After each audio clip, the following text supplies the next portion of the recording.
Quelle est l'utilité de dire à quelqu'un, tu t'appelles comme ça, ton petit frère s'appelle comme ça, ta tante s'appelle comme ça, et puis après avoir dit tout ça, de lui dire, Dieu dit qu'il va t'élever. Juste pour ça.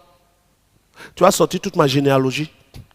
Le jour où vous allez me voir donner une révélation à quelqu'un avec des noms, c'est que chaque nom que je dis là est utile dans la suite du message. Ça veut dire quoi? Expliquez pour qu'on comprenne. Je viens, je te dis, je vois ta grand-mère qui s'appelle comme ça. C'est ça. Est-ce que c'est vrai? Quand tu me dis oui, je dis en fait, je t'ai demandé ta grand-mère pourquoi. Parce qu'au niveau de ta grand-mère, quand elle était là, voici ce qui a été fait. Et ce qui a été fait qu'elle est tombée malade. Et je vois le nom de ta mère qui s'appelle comme ça, n'est-ce pas? Mais ta mère a pris la maladie de ta grand-mère qui fait que ta mère est morte de la même manière que ta grand-mère. Pourquoi je t'en parle? Parce que Dieu m'a montré qu'il y a une attaque qui vient de ce sens, qui vient maintenant vers toi. Il y a un lien dans le message qui justifie. Ce n'est pas juste des noms pour éblouir. Ok. Et même si vous me voyez faire ça, ce n'est pas la parole de connaissance. Ah. Ça, ce n'est pas la parole de connaissance. Regardons, c'est quoi la parole de connaissance? Voici le mot traduit par parole de connaissance. Nous sommes dans 1 Corinthiens 12, donne le texte. À partir du verset 5 là. Il y a diversité de dons, mais le même esprit, diversité de ministères, mais le même Seigneur, diversité d'opérations, mais le même Dieu qui opère tout en tous. Or, à chacun, la manifestation de l'esprit est donnée pour l'utilité commune. En effet, à l'un est donnée par l'esprit une parole de sagesse, à un autre une parole de connaissance. Pause. Le mot connaissance ici, c'est gnosis. Ils nous ont menti. Hein? Maintenant, ceux qui nous ont menti, qui sont les plus mauvais, c'est ceux qui savent qui ont menti. Sinon, les autres, d'autres ne savaient pas. Là, ce n'est pas de leur faute. Mais quand tu sais maintenant, si tu ne corriges pas, tu es mauvais. Gnosis, c'est un mot grec qui signifie connaissance dans le sens général. Connaissance générale. Donc, Alain donnait une parole dans la connaissance générale. Connaissance générale d'intelligence et compréhension. Ce n'est pas connaissance particulière des détails de la vie de quelqu'un. C'est une connaissance générale. Et la compréhension sur des choses qu'on sait de manière générale. On sait de manière générale que nous devons être remplis du Saint-Esprit. Et quand moi j'explique que rempli c'est accomplissement, je suis en train de parler de connaissance. La parole de connaissance n'est rien d'autre que le don ou la manifestation du Saint-Esprit qui se manifeste dans une prédication ou un enseignement. Chaque fois qu'un fils de Dieu, un serviteur de Dieu est en train d'enseigner au sujet d'une connaissance générale, l'explication ou la compréhension au peuple, c'est une parole de connaissance. Donc là, vous nous donnez des paroles de connaissance. Oui. Oh. Ce n'est pas ton âge qui est la parole de connaissance. Regardons la suite de la définition, c'est publié. C'est connaissance dans le sens général d'intelligence, compréhension. La connaissance générale de la religion chrétienne. La plus profonde et parfaite connaissance de cette religion. En particulier des choses légales et illégales pour les chrétiens. Sagesse morale, montrée dans une vie droite. Donc, c'est une connaissance. Voilà pourquoi, quand vous allez regardons ensemble Luc chapitre 1, verset 76 à 77, parlant des paroles de connaissance. Luc chapitre 1, verset 76 à 77. Et toi, petit enfant, et toi, petit enfant, tu seras appelé prophète du Très-Haut. Tu seras appelé prophète du Très-Haut. Car tu marcheras devant la face du Seigneur pour préparer ses voies, afin de donner à son peuple la connaissance du salut par le pardon de ses péchés.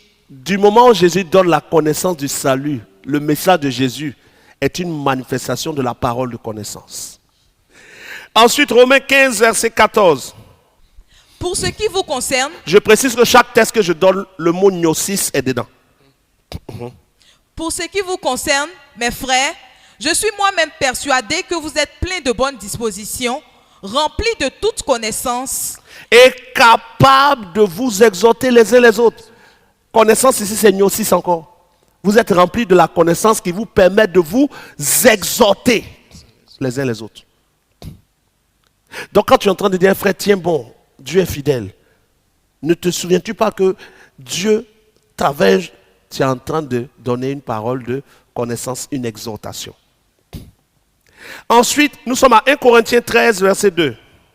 Et quand j'aurai le don de prophétie, la science de tous les mystères et de toute la connaissance, quand j'aurai même toute la foi jusqu'à transporter des montagnes, Quand j'aurai toute la connaissance.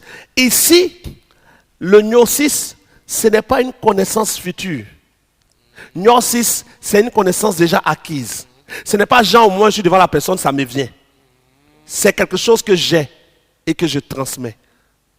Comme le prof qui vient enseigner les élèves, il manifeste le gnosis. La connaissance. La connaissance qu'il a, il la transmet en l'expliquant. On parle de paroles issues d'une connaissance. Mais la connaissance doit être déjà présente avant de donner la parole. Ça ne vient pas par inspiration, ça vient par développement. Je l'ai déjà avant de venir donner. Parole de connaissance. Regardons ensuite dans 2 Corinthiens 2, verset 14. grâce soit rendue à Dieu, qui nous fait toujours triompher en Christ et qui répand par nous en tout lieu l'odeur de sa connaissance. Il répand par nous en tout lieu l'odeur de son gnosis. Donc partout où nous parlons de Dieu, où nous expliquons aux gens qui est Dieu, comment le découvrir, nous sommes en train de donner des paroles de connaissance. Beaucoup de gens se sont laissés séduire par le don, on donne les adversaires, pensant que c'est ça. Et beaucoup ont commencé à chercher ça, croyant que c'est ça le ministère. Or, le ministère, c'est de prêcher et d'enseigner la connaissance qui nous a emmenés nous-mêmes au salut. Parole de gnosis, de connaissance. Ah.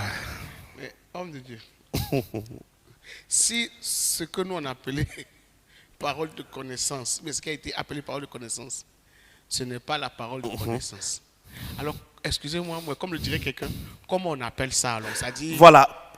Pour savoir ce que c'est, parce que pour ceux qui sont avec moi, vous m'entendez des fois donner des précisions, des détails sur des gens aussi, mais dans des sens très précis. Évidemment. Mais ça, ce n'est pas une parole de connaissance. Qu'est-ce que c'est? Nous vérifions ensemble. Regardons ensemble dans Jean chapitre 1. Jean chapitre 1, voilà, nous sommes au verset, je crois, 44, non? Mais on va venir jusqu'au verset 47. Jésus, voyant venir à lui Nathanaël, dit de lui, « Voici vraiment un Israélite dans lequel il n'y a point de fraude. Oui. D'où me connais-tu » La personne lui demande, d'où me connais-tu? Lui dit Nathanaël. Jésus lui répondit, « Avant que Philippe t'appelât, quand tu étais sous le figuier, je t'ai vu. » Nathanaël répondit et lui dit, « Rabbi, tu es le Fils de Dieu, tu es le roi d'Israël. » Jésus lui répondit, « Parce que je t'ai dit que je t'ai vu sous le figuier, tu crois. » Voici ce qui est manifesté de Jésus, qui a été traduit par parole de connaissance. Il dit, avant que tu ne sois sur le figuier, je t'avais vu. Donc la capacité de voir ce que des gens ont fait sans avoir été là, a été appelée parole de connaissance. Non, c'est faux. Regardez le verset, Jean chapitre 1, le verset 47. Jésus, voyant venir à lui Nathanaël, dit, voici vraiment un Israélite dans lequel il n'y a point de fraude. Jésus vient de manifester le don de discernement. Il discerne son esprit. Le don de discernement est la capacité de juger les esprits et de savoir qui ils sont ou de quel bord ils sont, quelle est leur tendance. Et en le voyant venir, il a discerné en lui que son esprit est pur. Le don de discernement. Et dès qu'il discerne, il dit, voici quelqu'un en qui il n'y a pas de fraude. Et quand Nathanaël s'approche, il dit, mais d'où me connais-tu? Il dit, avant que tu ne sois sur le figuier, je t'avais vu. Le don de vision ouverte. Parce que dans les dons cités par l'apôtre Paul, qui sont des manifestations du Saint-Esprit, Paul n'a cité que ce qu'il a maîtrisé. Mais il y a ce qu'on appelle les visions ouvertes et les visions fermées. Une vision ouverte, c'est une vision que tu as pendant que tes yeux sont ouverts. Tu peux voir comme de tes yeux ou voir dans ta pensée. Mais au moment où tu vois comme de tes yeux ou de ta pensée, ce n'est pas toi qui veux voir, c'est Dieu qui te fait voir. Encore là, il n'y a pas une sorte de je vois de mon propre esprit. Maintenant, au moment où tu as vu la personne, mais